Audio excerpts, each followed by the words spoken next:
আকৌ এবাৰ স্বাগতম জনাইছোঁ মোৰ পেজ নাজমুল ব্লগলৈ। নিম্ন শ্ৰেণীৰ শ্ৰমিকসকলৰ বাবে এটা ভাল খবৰ লৈ আহিছোঁ। 2019 বৰ্ষৰ 15 ফেব্ৰুৱাৰী তাৰিখত প্ৰধানমন্ত্ৰীয়ে ডাঙৰীয়া এটা ভাল আঁচনিৰ ঘোষণা কৰিছে। আঁচনিটো হ'ল প্ৰধানমন্ত্ৰী শ্ৰমিক যোগী মানধন যোজনা। এই আঁচনিটো হ'ল যে নিম্ন শ্ৰেণীৰ শ্ৰমিকসকল যেতিয়া অৱসৰ হয় মানে 60 বছৰৰ পিছত তেওঁলোকক নিম্নতম 3000 টকাৰ এটা পেঞ্চনৰ ব্যৱস্থা কৰিছে এই আঁচনিৰ দ্বাৰা। এই আঁচনিত আপুনি অন্তৰ্ভুক্ত হ'বলৈ আপোনাৰ বয়স 18 পৰা 40 বছৰ হ'ব লাগিব। আপোনাৰ মাহেকীয়া আয় হ'ব লাগিব আপোনাৰ 15,000তকৈ কম, আৰু আপোনাৰ আধাৰ নম্বৰ থাকিব লাগিব, লগতে আপোনাৰ বেংক একাউণ্টো থাকিব লাগিব।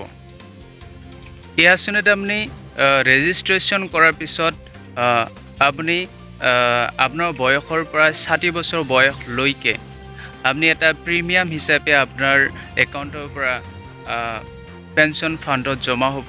সেইটো হ'ল যদি আপোনাৰ বয়স 18 বছৰ হয় তেন্তে আপোনাৰ একাউণ্টৰ পৰা 55 টকা আৰু ভাৰত চৰকাৰৰ ফালৰ পৰা 55 টকা, মানে আপোনাৰ ফালৰ পৰা যিমান কটা হ'ব ঠিক সিমানে, আৰু ভাৰত চৰকাৰৰ ফালৰ পৰা সিমান পইচা দি, মানে 18 বছৰ হ'লে আপোনাৰ 55 টকা, লগতে ভাৰত চৰকাৰৰ পৰা 55 টকা দি 110 টকা আপোনাৰ বীমা ফাণ্ডত জমা কৰা হ'ব।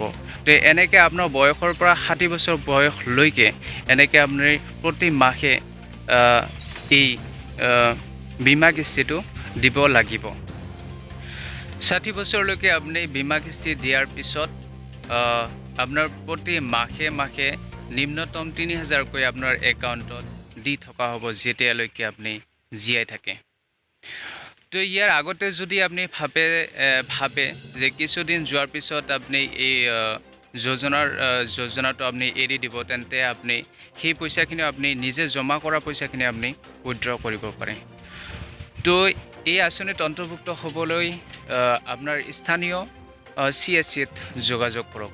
তো আজি ইমানতে, আৰু মোৰ ভিডিঅ'টো যদি ভাল লাগে তেন্তে লাইক কৰিব, আৰু মোৰ পেজটো এটা লাইক কৰি দিব, আৰু বেছি শ্বেয়াৰ কৰিব দিব, যাতে আমাৰ অসমৰ সমূহ ৰাইজে এইখিনি অৱগত হয়।